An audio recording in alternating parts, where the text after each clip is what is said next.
Selamat menonton teman-teman.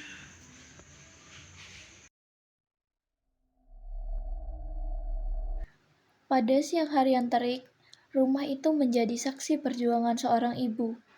Setiap lipatan kain yang Ibu Lina kerjakan adalah harapan untuk menafkahi Lina.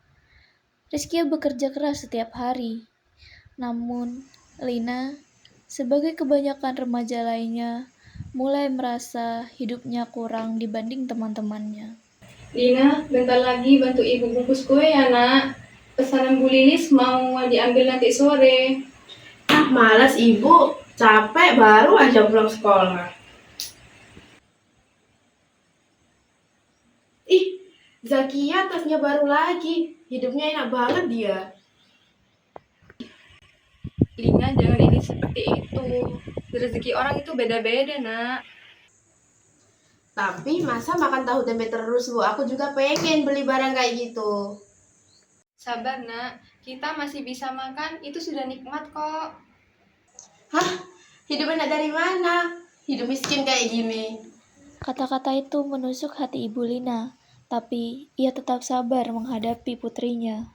Di lingkungan pertemanan Lina, dunia terasa berbeda. Di sana, standar kebahagiaan seringkali diukur dari barang yang dibawa, bukan hati yang dibawa. Desti sama Zakia. Kamu lihat nggak ada yang baru nggak sih dari kita? Apa emangnya? Oh, motor baru ya? Iya dong. Oh, ya udah deh. Hati ya, Lin. Di kampus, ukuran kebahagiaan berubah. Di sana, seorang bisa terlihat bahagia hanya karena memegang benda yang lebih mahal. Barang menjadi ukuran harga diri, dan itulah dunia yang melingkari Lina. Hai guys. Lihat gelang baru aku dong. Bagus banget kan? Om aku beli di Bali tahu. Wah, keren banget Nisa. Jadi pengen nih. Wah, bagus banget. Pasti mahal ya.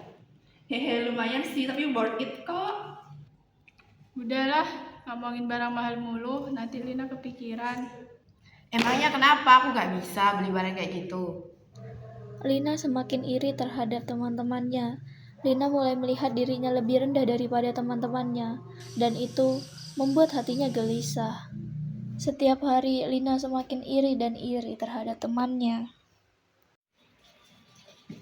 Wah, Zakia tasnya baru lagi.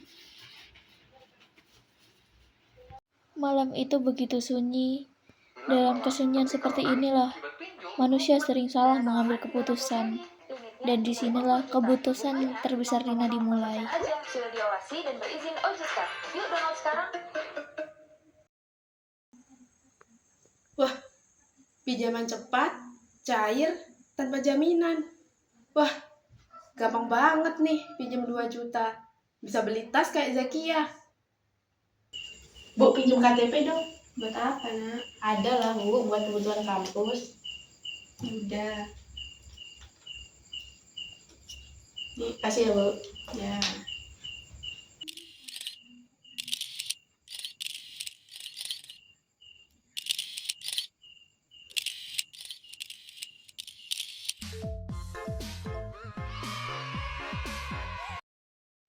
Lalu, Lina mulai membuka aplikasi e-commerce dan dia mulai membeli barang yang sebelumnya tidak bisa dia beli untuk dia pamerkan pada temannya.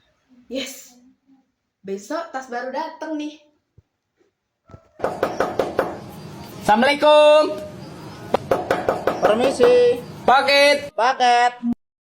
Paket pun mulai datang ke rumah Lina dan Lina mulai memamerkan barangnya. Gimana? Bagus gak tasku baru loh ini? Uang dari mana? Ada lah rezeki nomplok. Hati-hati, Lin. Ih, negatif mulu. Di sisi lain, Ibu Lina khawatir kepada Lina karena paket terus berdatangan. Padahal Lina belum pernah meminta uang kepadanya akhir-akhir ini, tapi paket terus berdatangan.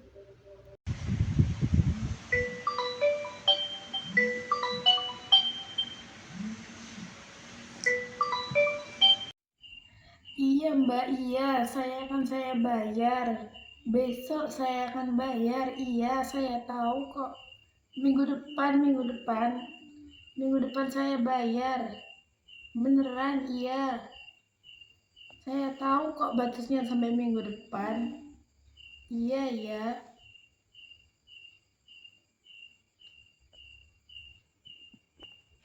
Lina panik karena tenggat untuk pembayaran pinjaman online itu semakin dekat. Namun, dia belum memiliki penghasilan untuk membayar pinjaman online itu.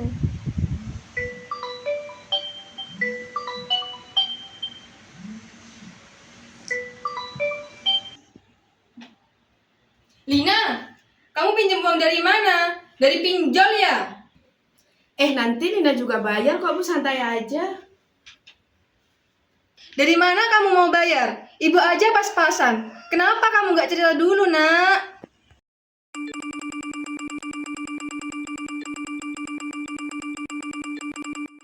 Tenggat pembayaran pinjol sudah terlewat, dan kini rentenir mulai mengganggu kehidupan sehari-hari Lina untuk segera membayar dan melunasi pinjol itu. Ya Tuhan, kenapa sih notifikasinya nggak berhenti? Aku baru aja telah 2 hari doang. Segera bayar, data Anda akan kami sebar. Mereka tuh kenapa sih tega banget? Aku cuma butuh uang buat nutupin cicilan kemarin. Kenapa malah makin kacau gini?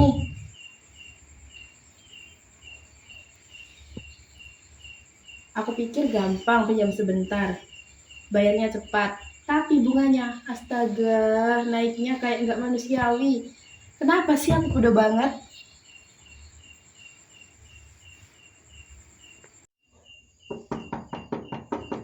Lin, kamu kenapa? Dari tadi aku dengar suara kamu kayak teriak, nahan nangis. Lin?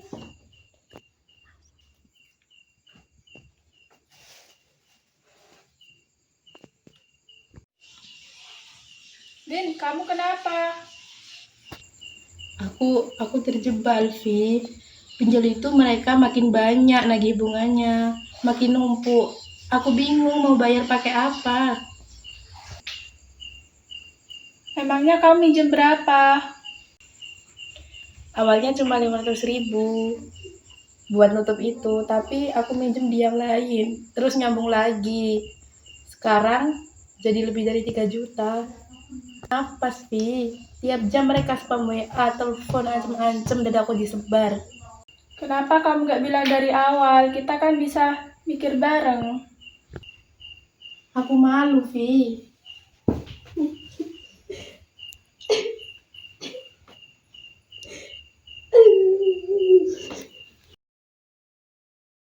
Lina semakin gelisah dan khawatir karena setiap detik dan setiap menitnya dia selalu diteror oleh rentenir untuk segera membayar hutangnya.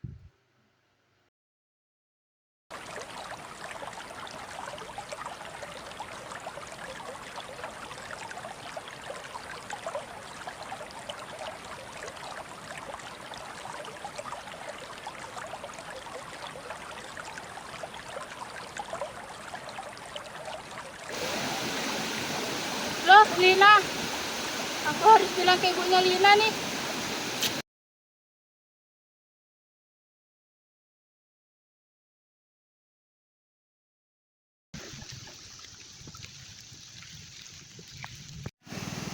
Entah pikiran dari mana atau mungkin karena sudah kalut, Lina memberanikan diri untuk mulai melakukan percobaan bunuh diri karena sudah lelah diteror oleh penagih hutang.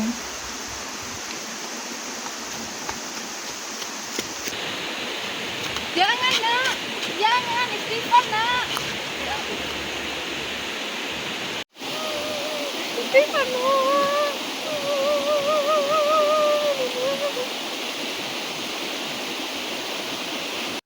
Lalu, setelah percobaan yang nekat itu, di depan rumah Lina tiba-tiba ada seseorang yang mencarinya. Lin? Lina? Mana Lina? Mana Lina? Ini udah lewat jatuh tempo. Pinjamannya segera dilunasi. Kalau nggak segera dilunasi, data kamu bisa aku sebar loh. Mau aku sebar? Maaf Mbak, tolong beri kami waktu.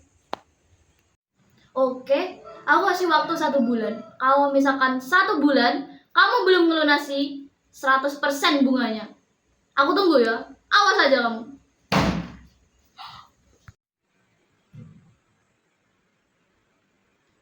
Maaf ibu, aku cuma pengen dianggap kaya. Ibu gak pernah malu kok hidup sederhana, nak. Ibu lebih sakit hati kalau kamu nyakitin dirimu sendiri. Gak apa-apa, nak.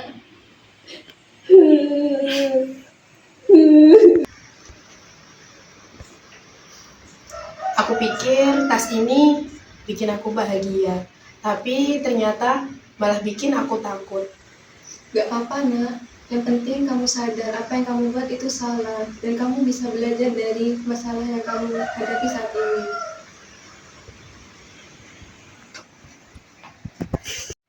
Lina mulai menyadari kesalahannya, dan keesokan harinya, dia membantu ibunya untuk berjualan. Bungkusnya yang rapi ya, nak, biar pembeli senang. Ya ibu, kali ini Lina bakal bantu ibu dengan sungguh-sungguh.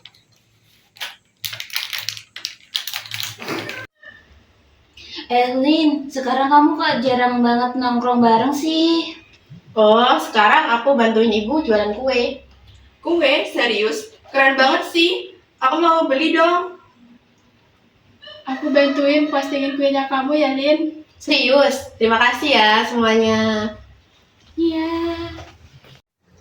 Lin, maaf ya kalau kami sering bikin kamu rasa rendah. Harusnya kami saling dukung. Iya, Lin, bener. Maafin aku ya, seharusnya kita kan teman, bukan saingan soal barang. Bener itu, Lin. Maafin kita semua ya. Iya teman-teman, aku maafin kok. Makasih ya. Iya. Iya.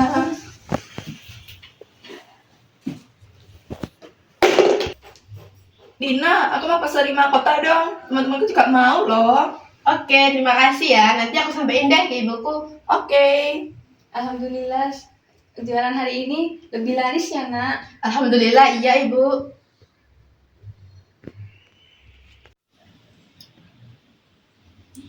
Maaf ya ibu, selama ini yang aku kejar, yang buat aku kaya, ternyata malah buat aku sakit, takut, dan nyusahin orang-orang yang aku sayang. Iya, nak. Ibu maafin kamu. Yang penting kamu sadar dan mau berubah. Aku janji ibu, aku gak bakalan kayak gitu lagi, dan gak bakalan gengsi ngalahin kasih sayang ibu. Minta maaf ya ibu. Iya, nak. Ini udah 1 bulan dan utangmu udah lunas. Bagus. Lain kali pinjam lebih banyak ya. Enggak mbak, saya udah kapok, saya gak gitu lagi. Bagus. Saya pergi dulu ya. Udah. Setelah peristiwa pinjol itu, Lina sadar dan dia mulai mensyukuri kehidupannya. Sejak saat itu, kehidupannya menjadi lebih bahagia.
terjerat pinjaman online atau pinjol.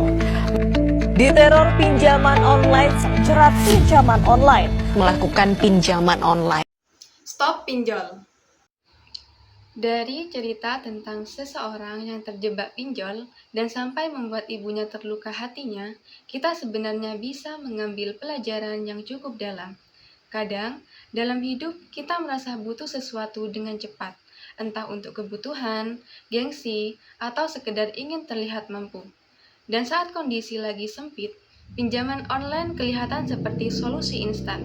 Tapi, yang sering kita lupa, apa yang datangnya cepat, biasanya juga punya risiko yang besar. Bunganya tinggi, tagihannya terus bertambah, dan tekanan mentalnya bisa bikin kita nggak tenang setiap hari. Maka dari itu, penting banget buat belajar menahan diri, mikir panjang, dan cari bantuan atau jalan keluar yang lebih aman sebelum mengambil keputusan yang bisa jadi beban jangka panjang. Selain soal pinjol, yang paling menyentuh dari cerita seperti ini adalah hubungan dengan ibu. Ibu itu seseorang yang sejak awal selalu ada, meskipun kita kadang kesal, berbeda pendapat, atau lagi nggak ingin dinasehati. Tapi, pada akhirnya, ibu tetap orang yang paling tulus peduli. Saat kita memilih melawan, bicara kasar, atau mengecewakannya, sebenarnya kita sedang menjauh dari salah satu sumber kekuatan terbesar dalam hidup. Luka di hati ibu memang gak selalu terlihat, tapi dampaknya bisa terasa pada diri kita sendiri. Hidup jadi lebih berat, rezeki seperti macet, hati tidak tenang. Cerita ini ingin mengingatkan bahwa menghormati ibu bukan hanya suatu kewajiban, tapi juga merupakan kebutuhan. Karena restu dan doanya bisa membuat langkah kita menjadi lebih ringan.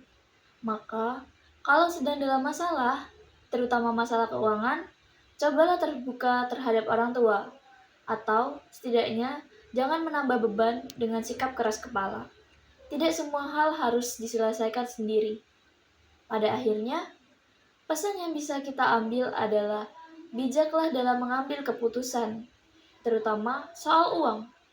Jangan menukar ketenangan hidup dengan kenyamanan sesaat, dan juga jaga hati ibu selagi masih ada kesempatan. Dengan menghargai orang tua dan bersikap lebih bertanggung jawab, hidup bisa menjadi jauh lebih baik dan lebih damai. Stop pinjol. Terima kasih sudah menonton video kami. Semoga dari video yang kami tayangkan bisa menjadi contoh dari semua orang. Sekali lagi, terima kasih teman-teman semua.